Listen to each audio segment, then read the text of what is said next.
আল্লাহ এবং শেষ বিচারের দিনে যারা বিশ্বাস করেন তাদের উচিত সুদীর্ঘ পারিবারিক বন্ধন বজায় রাখা। এই হাদিসটি জানার পর আমি সিদ্ধান্ত নিলাম পেনসিলভেনিয়াতে বোনের বাসায় বেড়াতে যাব। যখন আমি হাদিসটি পড়ছিলাম আমি খুব লজ্জা অনুভব করলাম। সর্বশেষ বোনকে দেখেছিলাম 1 বছর আগে, যখন সে আমাকে তার মেয়ে ফাতিমার দেখাশোনার দায়িত্ব দিয়েছিল। আমার বোন আমাকে ফাতিমার যত্ন নিতে বলেছিল কিছুদিনের জন্য।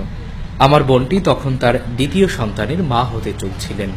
সত্যি কথা বলতে তখনও পর্যন্ত আমার কোনো ধারণাই ছিল না কিভাবে একটা বাচ্চা মেয়ের লালন পালন করতে হয়।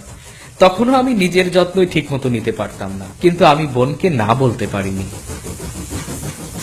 1 বছর আগে যখন আমার ভগ্নিপতি তাকে রেখে গেল, তখন সে ভালোভাবে আমার নামই বলতে পারত না। আমার কোনো ধারণাই ছিল না কিভাবে তার সাথে মজা করব, কিভাবে কথা বলা শুরু করব, বুঝতে পারছিলাম না। তাই আমি নবী করিম সাল্লাল্লাহু আলাইহি ওয়াসাল্লামের জীবনী নিয়ে ভাবতে শুরু করলাম, কিভাবে রাসূল সাল্লাল্লাহু আলাইহি ওয়াসাল্লাম বাচ্চাদের সাথে ব্যবহার করেছেন। রাসূল সাল্লাল্লাহু আলাইহি সাল্লাম সকলের প্রতি খুব স্নেহশীল ছিলেন, কিন্তু বাচ্চাদের প্রতি তিনি ছিলেন বিশেষ দরদী। তাকে সবসময় দেখা যেত বাচ্চাদের সাথে খেলা করতে, মজা করতে, আলিঙ্গন করতে।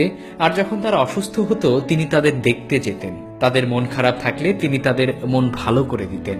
এমনকি তিনি আরবের বাইরে থেকে আসা বাচ্চাদের সাথে তাদের নিজস্ব ভাষায় কথা বলার চেষ্টা করতেন, এটা বোঝাতে যে তিনিও তাদের সমান ভালোবাসেন। এমনও দেখা গেছে একটি বাচ্চা মেয়ে তার হাত ধরে সারা মদিনা ঘুরে বেড়াত। তিনি বাচ্চাটির হাত ছাড়তেন না যতক্ষণ না সে তার হাত ছাড়ত।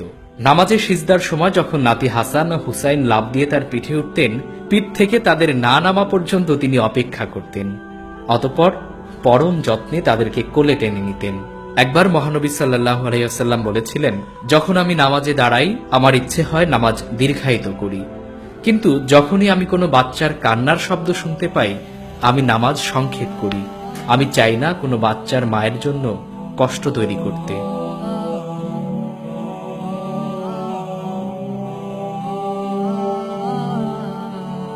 আমরা প্রায়ই বাচ্চাদের সাথে আচরণের বেলায় অধৈর্য হয়ে পড়ি এবং ভুলে যাই যে একসময় আমরাও তাদের মতোই বাচ্চা ছিলাম এবং কখনো মাঝে মাঝে তাদের মতোই আচরণ করি। আর একদিন তারাও আমাদের মতোই বড় হবে। আশা করি তখন তারা আমাদের প্রতি দয়া প্রদর্শন করবে, যেভাবে আমরা তাদের প্রতি দেখাচ্ছি। রাসূল সাল্লাল্লাহু আলাইহি ওয়াসাল্লাম বাচ্চাদের আগ্রহের বিষয়গুলোতে নিজেও আগ্রহ দেখিয়েছেন। তিনি তাদের খেলনা দিয়ে খেলেছেন। এমনকি একবার এক বাচ্চাকে তার পাখি সম্পর্কে জিজ্ঞেস করেছিলেন, হে উমায়ের, তোমার পাখি নোগায়েরের কি খবর?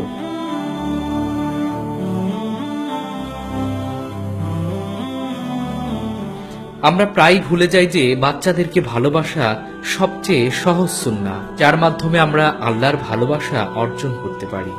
আমাদের রাসূল সাল্লাল্লাহু আলাইহি ওয়াসাল্লাম বলেছেন, যারা দয়া দেখায় না তারা দয়া পায় না। সহানুভূতি প্রদর্শন মানবতার সহজাত অংশ, আর ইসলাম এটাকে আরো উচ্চতর পর্যায়ে নিয়ে গেছে। যাই হোক, এটাকে লালন ও প্রদর্শন করা না হলে আমাদের কাছ থেকে তা চিরদিনের জন্য হারিয়ে যেতে পারে।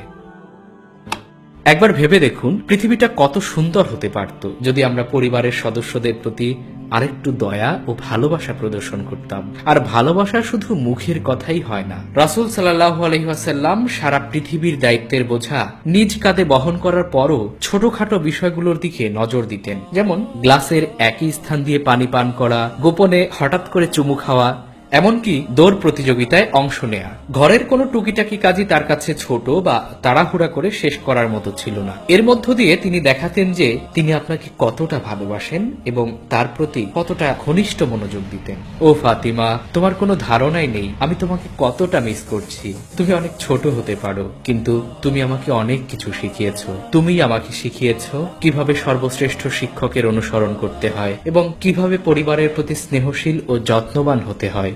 ইয়া রাসূলুল্লাহ, আমি জানি না কিভাবে আপনি এত কিছু করতেন, কিভাবে পরিবারের প্রতি অবহেলা না করেও আপনি এই উম্মার যত্ন নিয়েছেন। একজন স্বামী ও বাবা হিসেবে আপনার মহত্ব ঠিক তেমনই ছিল যেমন অসাধারণ ছিলেন আপনি একজন নেতা হিসেবে।